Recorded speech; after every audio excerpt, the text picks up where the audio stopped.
Frisco built more new homes than almost anywhere in the country, and people assume new means safe. It doesn't.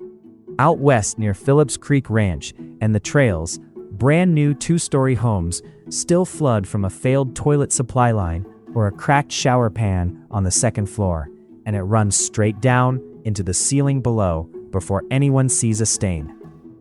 Underneath all of it is Blackland Prairie clay, and that soil swells when it's wet and pulls tight when it's dry.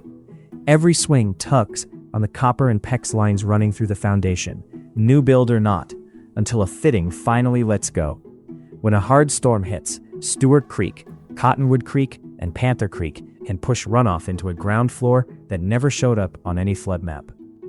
Whether it's a slab leak near Stonebriar or a second-floor bathroom leak in Newman Village, our crew runs truck-mounted extractors and submersible pumps to get standing water off the floor before it works deeper into the structure.